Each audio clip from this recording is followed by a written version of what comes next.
Okay, guys, we've got another potential scammer on eBay, and this time we have a guy that was drop shipping one of my DVD VCR combos to what I personally believe was a Amazon customer. This happens a lot. You'll get someone buying your item from eBay, like a DVD VCR combo, and they'll say, "Don't put an invoice in it," and I'm shipping it to my cousin or my grandma or my aunt and uncle twice removed. I don't know, but they have you ship this item to them. They don't want an invoice in the box because they don't want the person to know, one, how much you paid for it, and two, they don't want the customer to know that it was actually drop shipped from eBay. So they'll ask you to not put an invoice in the box because that will tell them how much they bought it from you, and then they probably paid twice as much for it. So long story short, when they do this, you are the one that's footing their business. There's absolutely zero risk for them, because if the customer gets it and doesn't want it, they just open up a return on eBay and have them ship it back to you, and all is good in their world, and they get to walk away making the money, or they get to walk away with no downside. They don't have to. There's no risk for them. So anyways, we shipped the item out about a week ago, and today he opens up a item not received case, and I'm like, well, that's kind of crazy. My wife told me about it, but then she told me, she goes, well, that he got it, and then all of a sudden we get a message from him saying it doesn't work, that we shipped the item to him and it don't work, which is absolutely not true. I tested it. I have a TV set up in the back so that I can test the DVD VCR combos. I test everything before I ship it because, I mean, it's just so easy to test them. Just hook up 3 cables, plug it in, put the TV on the right setting, and you can test it, and there you go. Long story short, he tells me that he is an electrical engineer, and that if I would just give him some money back, that he could fix it. So what I'm thinking of, this is a little ping, that's probably what he's telling me, is that he wants more money because he wants to make his profit bigger. And if I just give him a little bit more money, that he won't send it back. And he also puts in there that he would leave me positive feedback if I would give him some more money back. And I just message him and I say, no, just send the item back. Send it back. I actually messaged them that as soon as he told me that the item was having problems. I said, no problem, just box it back up and send it back. I knew what he was doing. I figured I'd get it back, I would resell it, and from going forward, when I get a message from one of these pings and they tell me not to put an invoice in them, I'm going to tell them that it is always our business practice to put an invoice in there, and that we do ship in eBay branded boxes. And if this is a problem for them, to let me know, and I will be more than happy to cancel the sale for them, because I am going to just be upfront with them, be like, look, I know you're drop shipping this, and I know that you're going to stick me with any liability if your customer gets this and they don't like it, that you're going to just return it to me, and I understand what you're doing. And I think it's crappy, but I understand, and you're not going to be able to scam me because, you know, I know your game. So anyways, I tell this guy to, like, send it back. He sends me a message back. That's when he tells me that he's an electrical engineer, and if I just give him some money back, that he would be happy,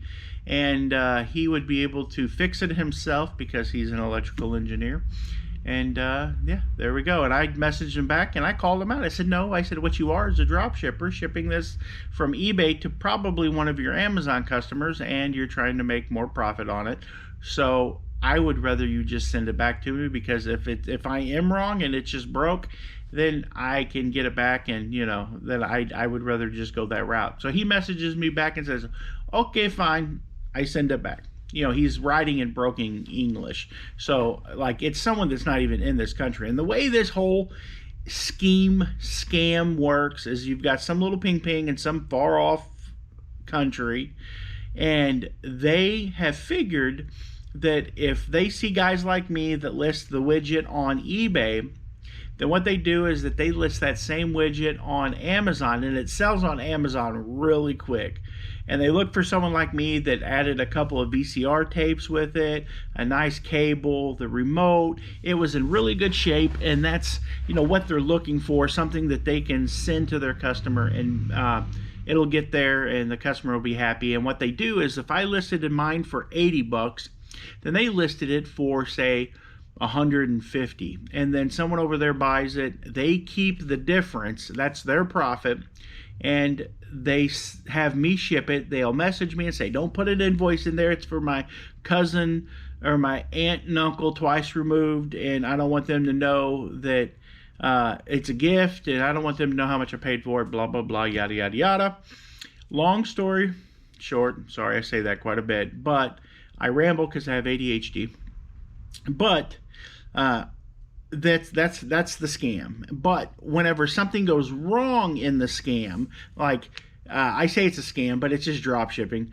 But if something goes wrong, then they know all they have to do is go to eBay and open up a return and say, hey, this was broke, or this was this, or this was that, and you know, I need to send it back. So if it does get there and it doesn't work, or the customer decides they don't want it, they can send it back to you, and you're left holding the bag. They're out absolutely nothing. All of the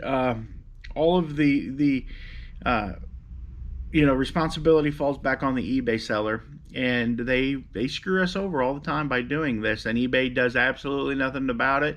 I don't say they do absolutely nothing about it. I could probably call and report this guy, but there's something that you can do about it. What's really interesting, and I've done it before, is that once they get a return on Amazon, like say if they get the item, the customer goes to Amazon and opens it back up, what they want from you is a return label so that they can send it to their customer, so the customer can send it back to you. So I think they have like 24 hours on Amazon to like actually approve the return. So if you wait over that 24-hour period, if you wait 48 hours, like if you wait the 2 days to approve the return, that they have to then do something, like they have to give the other customer a label, and that label will have to send that item back to them where they're at. And one of the eBay things is when they ship a return is that the item is supposed to come from the zip code of where you shipped it to. So if I ship the item to 34925, the item should come back from 34925. If it comes back, if I ship it to, this one went to New Jersey, and say if it comes back from Georgia or Florida or some other place, then they're like, oh, well, you know, this ain't right. You can actually call eBay, and they lose their buyer they lose their buyer protection on that, because it's not coming back. Plus they're drop shipping, which is against eBay's policy to buy stuff, but they're not really, they're drop shipping on Amazon, but eBay still doesn't like these people who are abusing eBay's sellers so that they can make all this money. But so what really is the best part sometimes that absolutely happens sometime is that if they open up a return and Ping Ping, he's from Malaysia or, you know, Taiwan or something, or China, you know, it's where a lot of this stuff comes from. And if you do not open up that return real quick, they have to do something. And if they don't have a place in the United States for them to ship that item back to, then where does it go? They can't have it ship them to them in Malaysia, or Taiwan, or some other Southeast Asian country. It has to go somewhere. And if it's just somebody doing this, there's nothing they can do. They just have to fully refund the person that bought the item. So that means once they fully refund them, they're out all that money, and then they don't even have an item to send back to you. So like, if they're not in the country drop shipping, and a lot of these people aren't, they're outside of the country, that means that they can't win. So if you're smart about this and you play the long game and you don't just refund, and as soon as they open up a return, like take care of it, wait 24 or wait over 24, 48, or just as long as you can, to where they actually have to refund the buyer, and there's nothing that the buyer can send back. They have nothing. They just have to refund them, and that's the way you get even with these guys. This is the way that you stick it to them, so that they don't have anything to send back to you. And since they live outside of the country, they don't have anything to send back, and you are the one that comes out victorious, because they're the ones that's actually, they're out the product, they're out the money, and since they have nothing to send back to you, they can open up a return, but they have nothing to send back to you, and they can't send something back to you from wherever they're from anyways, because it would be outside of the country, and you would just point out to eBay that, hey, this isn't right. They're from somewhere else, or this didn't come from where I shipped it to, and that's pretty much it. So I hope you guys liked the video. Hope you liked my little rant today. If you do, go down below and be sure to subscribe. And if not, I don't know what to tell you. Love you guys. Have a good day. God bless.